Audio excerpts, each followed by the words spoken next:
Bring in Democratic Congressman Mark Pocan of Wisconsin for more on this. Congressman, thank you for your time. How is the Madison community coping with this tragedy right now? Well, this is something I think every community hopes it never has to experience, and now my community is experiencing it. And this is just a larger sign of a problem this nation has. We're addicted to guns.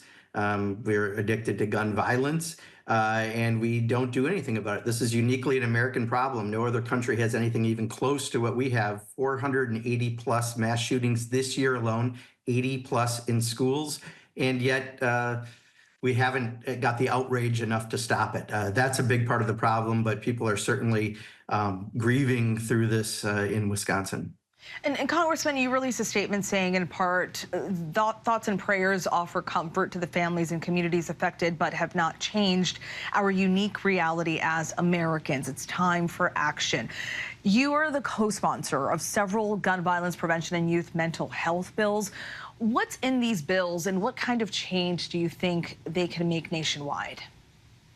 Look, there's a bunch of bills introduced, many that have 85 to 90% public support, and Congress doesn't do anything. Part of the problem is people in state legislatures and Congress bow to the gun industry, the gun manufacturers, the Washington gun lobbyists. But part of it is we just don't accept this as the problem that it is. This is uniquely an American problem that we have to address. What I think is most sad is yesterday when some of this was happening, we had a few national news outlets reach out to us and later cancel the interviews because they said, oh, it got downgraded to only 2 deaths. That is completely the problem. If we as a society say only 2 deaths, look, you should never have to worry about dropping your kid off at school and wondering if they're going to be safe throughout the day. And yet that is uniquely an American problem. We need to accept that, and then we need to look at some of the legislation that will address the gun addiction that we have in this country. 2 deaths, certainly too many. In your statement, you ask that your colleagues across the aisle pass common sense gun safety laws. President Biden also called on Congress to act immediately. We keep seeing this happen over and over again. How likely is it that this time around, Democrats and Republicans can come together on some of these bills? Over and over, we have moments of silence and then no moments of action. I've been through this for 12 years in Congress, and it's deeply saddening, and that I still don't expect anything out of this Congress either.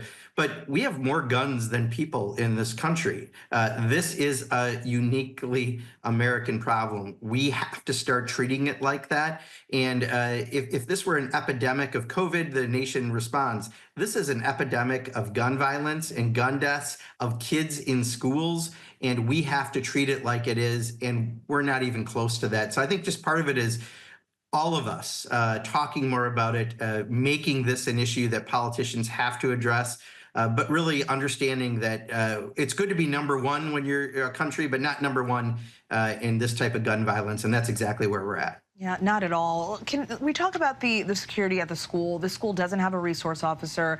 There are no metal detectors. Should more schools implement security measures that include armed officers and metal detectors?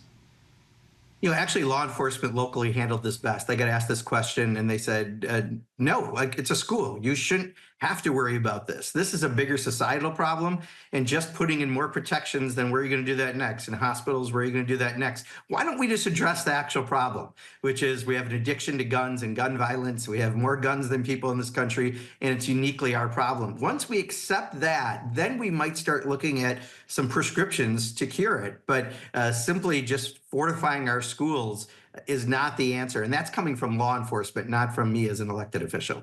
Congressman, thank you so much for your time as your city and state deal with this tragedy. Democratic Congressman Mark Pocan of Wisconsin, thank you. Thank you.